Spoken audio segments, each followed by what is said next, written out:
Praise the Lord, जय मसीह की। एक बार फिर से एक नई वीडियो के अंदर आप सबका स्वागत है। आज हम बात करेंगे प्रेयर के ऊपर। जब आप बाइबल को बड़े ध्यान से पढ़ते हैं तो मत्ती की अंजील उसके अध्याय नंबर 6 को जब आप पढ़ते हैं तो वहां पर प्रभु यीशु मसीह ने प्रार्थना करना सिखाया और वहां पर आप लॉर्ड्स प्रेयर या प्रभु की प्रार्थना के बारे में आप देखते हैं। और आज हम इसी बात के ऊपर, इन वचनों के ऊपर थोड़े समय के लिए मनन करते हैं। My dear brother and sister, प्रार्थना हमारी जिंदगी के अंदर बेहद जरूरी है। प्रार्थना वो माध्यम है, प्रार्थना वो रास्ता है, वो डोर है जिसके थ्रू आप अपने परमेश्वर से बातचीत करते हैं, अपने प्रभु का चेहरा देखते हैं, अपने परमेश्वर की आवाज को सुनते हैं। और अगर हमारी जिंदगी के अंदर प्रार्थना नहीं है तो इसका मतलब यह है कि हम परमेश्वर से कुछ नहीं सुन सकते, हम परमेश्वर से कुछ कह नहीं सकते। Hallelujah, praise the Lord. आइए आज की वीडियो के अंदर हम इसी विषय के ऊपर बात करते हैं।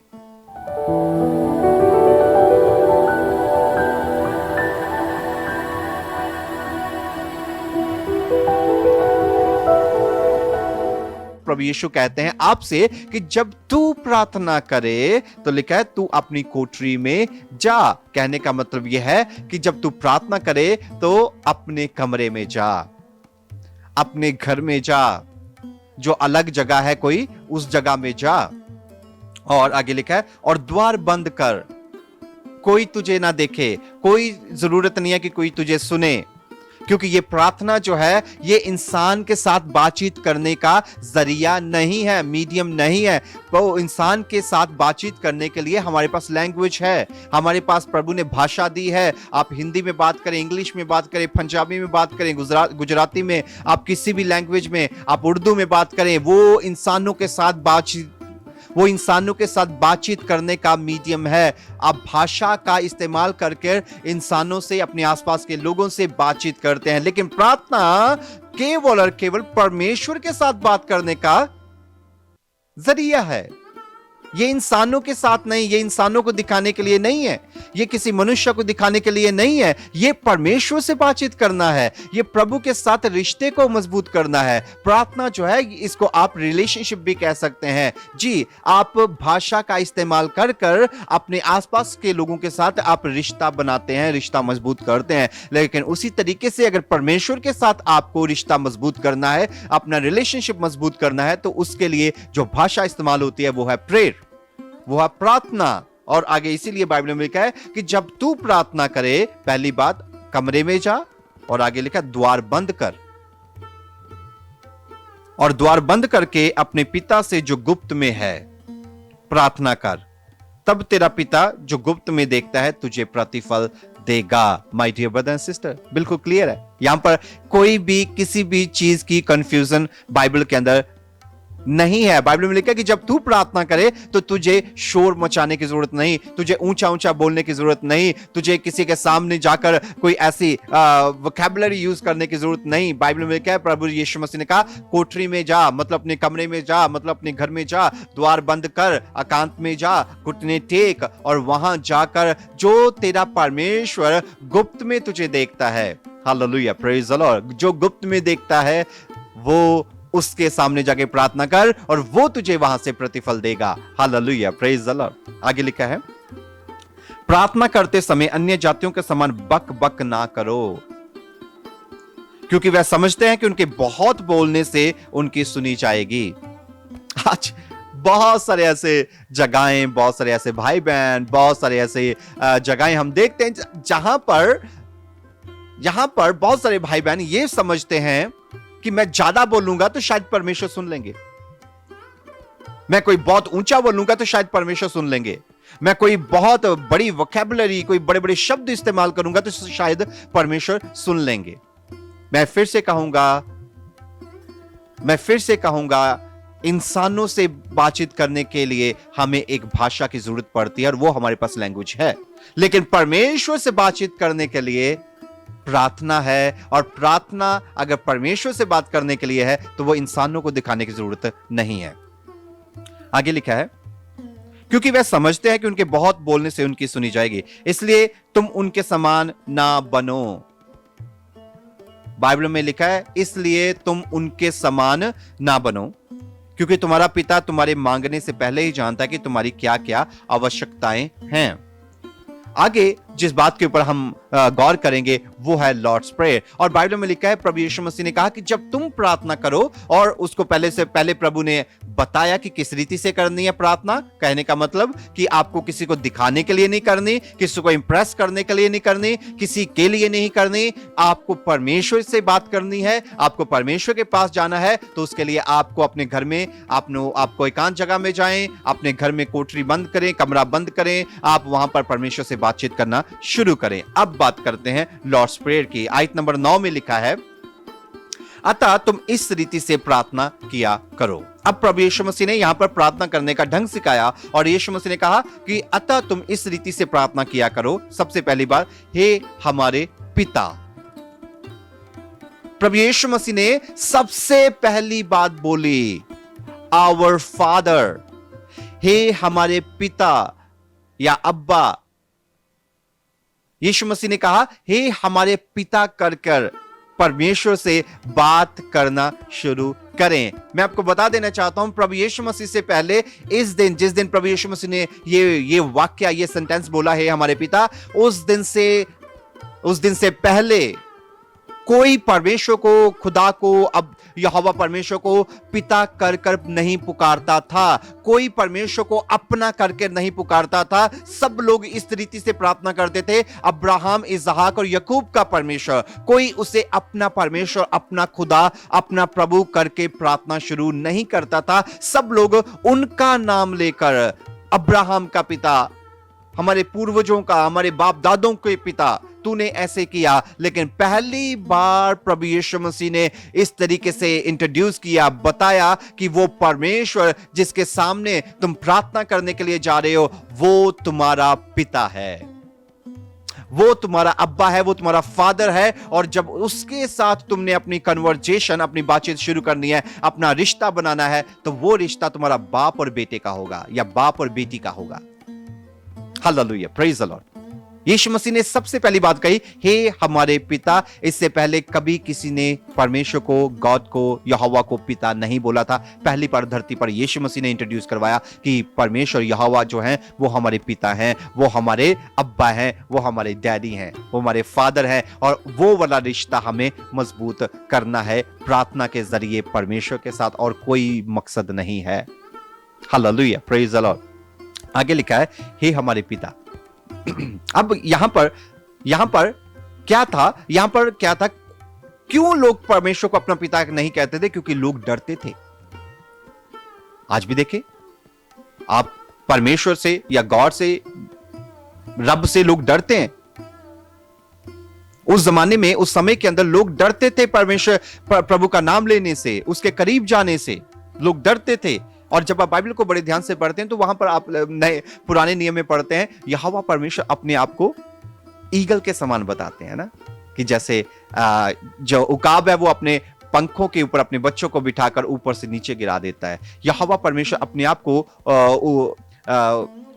पुराने नियम में, ओल्ड टेस्टामेंट में उकाब की मानंद दिखाते हैं, है ना। आपने उकाब के बारे में बड़े सारे वचन पढ़े होंगे पुराने नियम के अंदर, हम उनके ऊपर नहीं जाएंगे डिटेल में। लेकिन नए नियम में प्रभु यीशु मसीह ने कहा कि जैसे मुर्गी अपने बच्चों को अपने परों के नीचे रखती है, उसी तरीके से मैं तुम्हें अपने पास सुरक्षित रखता हूं। पुराने नियम में यहोवा परमेश्वर उकाब दिखाते हैं अपने आप को, एक ताकतवर जानवर, एक बड़ा डेंजरस जानवर जो अपने बच्चों को ऊपर उठा ले जाता है, हाइट के ऊपर, वहां से नीचे गिरा देता है। लेकिन नए नियम में प्रभु यीशु मसीह अपने आप को इतना क्लोज कर देते हैं, यीशु मसीह के द्वारा यहोवा परमेश्वर इतना क्लोज कर देते हैं अपने आप को कि मुर्गी के रूप में वो कहते हैं कि मैं, जैसे मुर्गी तो बच्चों को संभालते हैं, मैं भी तुम्हें वैसे ही संभालता हूं। कहने का मतलब मुर्गी कितनी इजीली अवेलेबल है, मुर्गी कितनी ज्यादा कह लीजिए कि एक आम सा जानवर है, कोई भी उसे पकड़ सकता है, कोई भी उसे रख सकता है। वो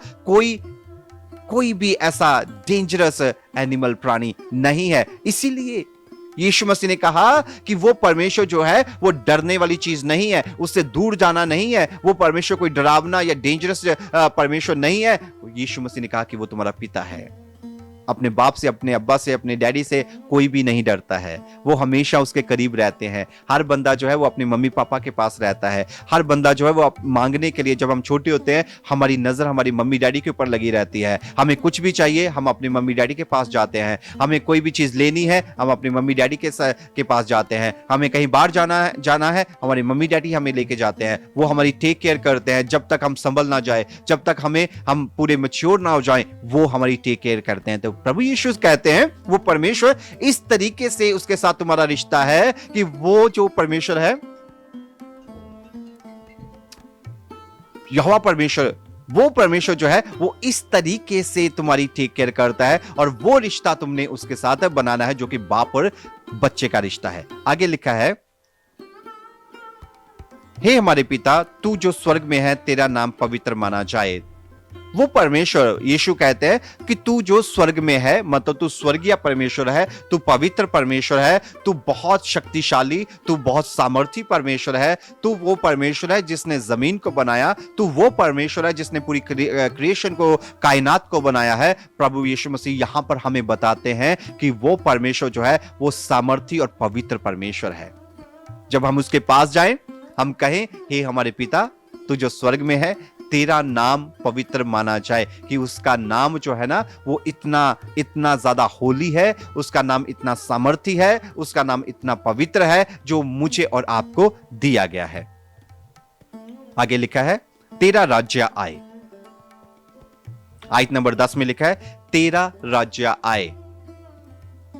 प्रभु यीशु मसीह जब इस संसार के अंदर आए और उन्होंने प्रीच करना शुरू किया, उन्होंने यही कहा स्वर्ग का राज्य नजदीक है।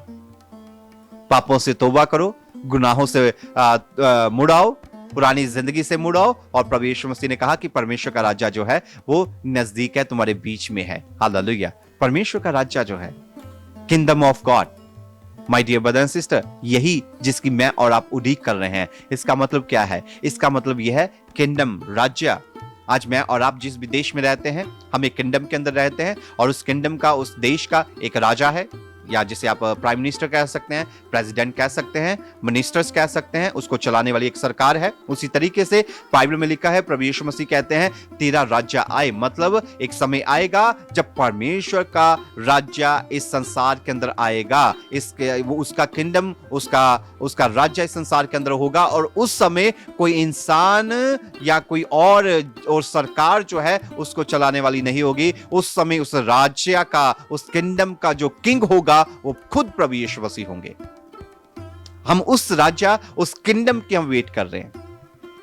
हम उस किंगडम में जाने के लिए अपने आप को प्रिपेयर कर रहे हैं। उस राज्य में हम आगे उस राज्य के वासी, सिटीजन बनने की हम उड़ीक कर रहे हैं, हम तैयारी कर रहे हैं। आगे लिखा है तेरी इच्छा जैसे स्वर्ग में पूरी होती है वैसे पृथ्वी पर भी हो। तेरी इच्छा जैसे स्वर्ग में पूरी होती है। स्वर्ग मीन्स आप जब ऊंचा ऊपर देखते हैं, आसमान को देखते हैं, जब आप चांद सितारों को देखते हैं, जब आप सूरज को देखते हैं, जब आप तमाम तरह की क्रिएशन को देखते हैं, आप कितने हैरान होते हैं, आप कितने ज्यादा आप अमेज होते हैं कि परमेश्वर ने कितनी बड़ी बड़ी चीजें, सूरज जमीन से कितनी ऊंचाई के ऊपर, और एक ऐसी अग्नि है, वो एक ऐसी आग है जिसे यहोवा परमेश्वर ने एक ऐसे एंगल पे सेट किया है कि अगर सूरज जो है अपनी दिशा से, अपनी पोजीशन से थोड़ा सा भी नीचे आ जाए ना, तो धरती पर रहने वाली तमाम क्रिएशन, तमाम लोग जो है ना वो रोस्ट हो जाएंगे।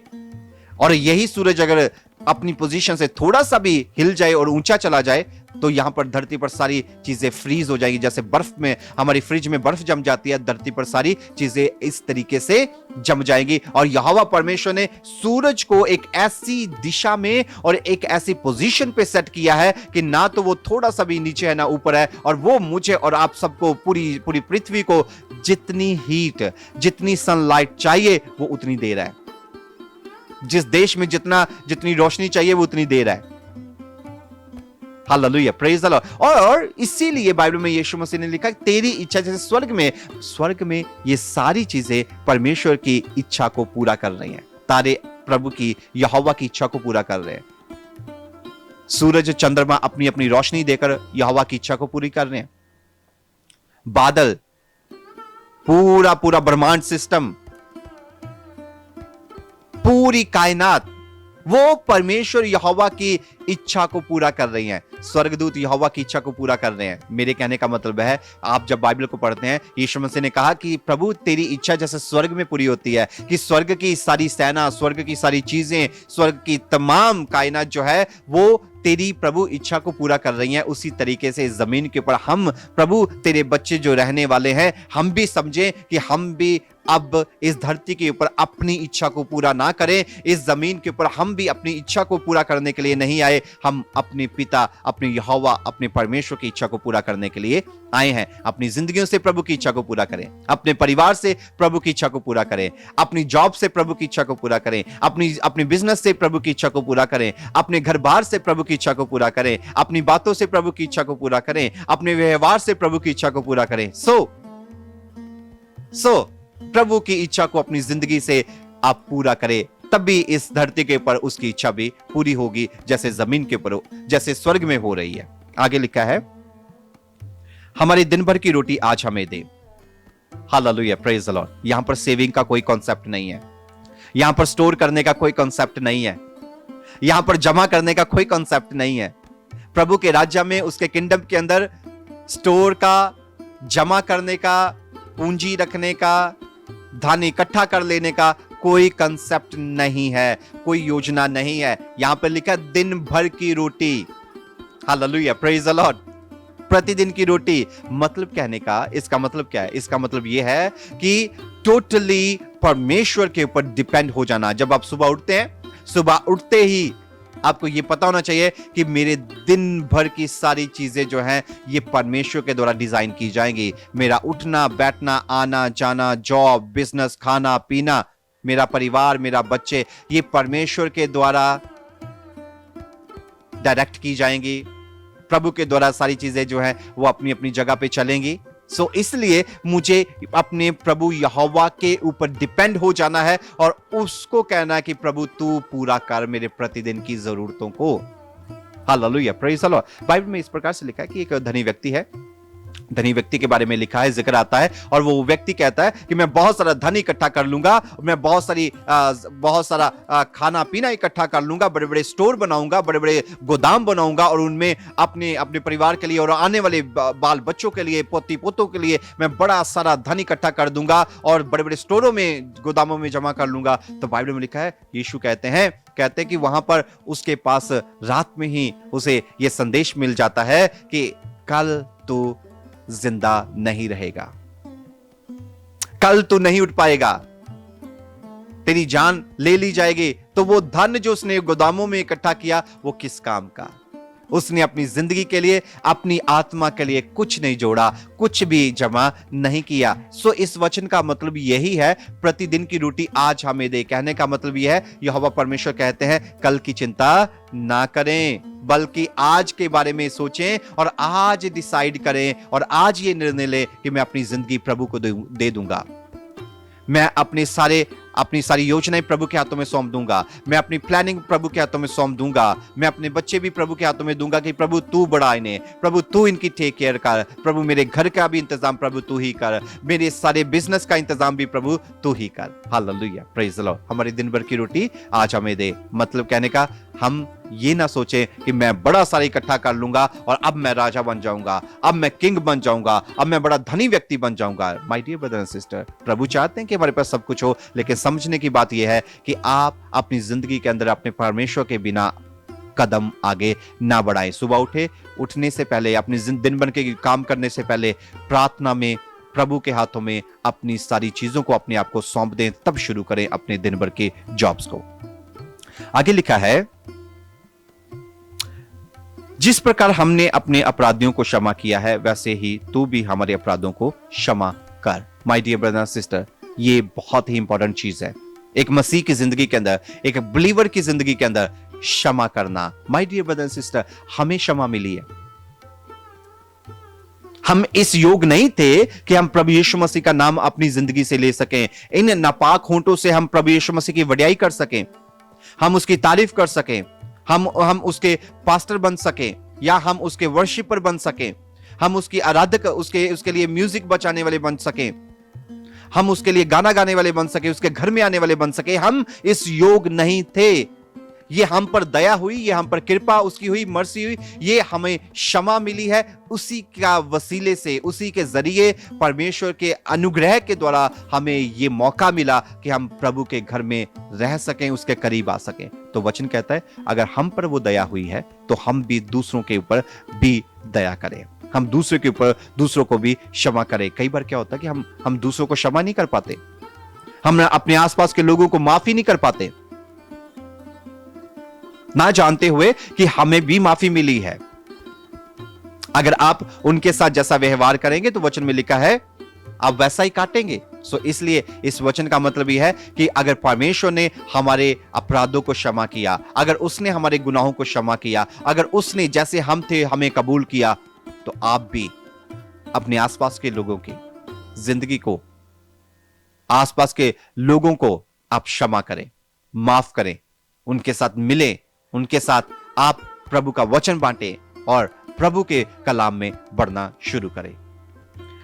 आयत नंबर 13 लिखा है और हमें परीक्षा में ना ला परंतु बुराई से बचा, क्योंकि राज्य और पराक्रम और महिमा सदा तेरे ही है, आमीन। My dear brother and sister, यहां पर लिखा गया है और हमें परीक्षा में ना ला, हमें टेम्पटेशन में ना डाल। इसका मतलब यह है, ये वचन जो है यहां पर यह सिखा रहा है कि प्रभु मैं इस योग नहीं हूं कि मैं तमाम तरह की टेम्पटेशंस का सामना कर सकूं, मैं कमजोर हूं, मैं इतना ताकतवर नहीं हूं कि मैं उन सारी बातों का जो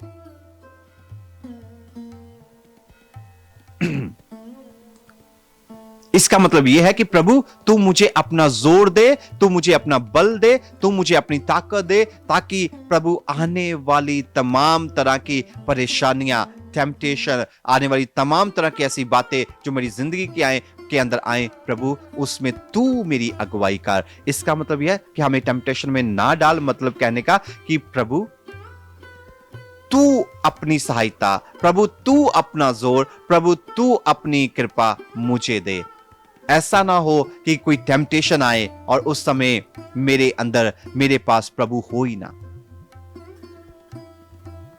जब मुसीबत आए तो मेरे पास परमेश्वर, प्रभु हमेशा होते हैं, सबके पास होते हैं। कहने का मतलब यह है कि मैंने अपनी जिंदगी प्रभु को दी ही ना हो, मैंने प्रभु को सेवियर ग्रहण किया ही ना हो, मैंने उसको अपना अब्बा, अपना पिता ग्रहण किया ही ना हो, मेरा उसके साथ कोई रिलेशनशिप हो ही ना। Hallelujah, praise the Lord. जब टेम्पटेशन आए, जब मुसीबत आए, जब परेशानी आए, जब बीमारी आए, जब कोई फाइनेंशियल क्राइसिस आए, तो my dear brother and sister ये वचन सिखाता कि प्रभु तू मेरे साथ हो, तू मुझे अपना उस समय जोर और बल दे। So my dear brother and sister, आज की वीडियो के अंदर इस विषय के ऊपर जो हमने बात करी है उसका मतलब यही है कि अपनी जिंदगी के अंदर प्रार्थना को एक बड़ा स्थान दें। प्रार्थना का मतलब जो है वो किसी इंसान के साथ बातचीत करना नहीं, प्रार्थना का मतलब है परमेश्वर के साथ जिसने जमीन और आकाश को बनाया, जो सामर्थी है, जो बहुत शक्तिशाली है, जो परमेश्वर ये कहता है आकाश मेरे या स्वर्ग मेरे बैठने की जगह है और धरती मेरे पांव रखने की जगह है, वो इतना शक्तिशाली, इतना सामर्थी परमेश्वर जो इस जमीन के ऊपर, इस धरती के ऊपर समा नहीं सकता है, उस परमेश्वर से बातचीत करने का जरिया है प्रार्थना। अपनी जिंदगी के अंदर, अपने परिवार के अंदर आप उसको इंपॉर्टेंस दें, रेगुलर प्रतिदिन प्रार्थना करें। May God bless you, praise the Lord, जय मसीह की। नेक्स्ट वीडियो में एक बार फिर से आपसे मिलेंगे। अब तब तक आप अपना ख्याल रखिएगा, प्रार्थना में बने रहिएगा और इस वीडियो को अपने तमाम भाई बहनों के साथ शेयर करें, कमेंट करें और चैनल को जो कि प्रेम संदेश कनाडा है इसको सब्सक्राइब करें। प्रभु आपको बड़ी आशीष दे, आपके परिवारों को ब्लेस करे। जय मसीह की।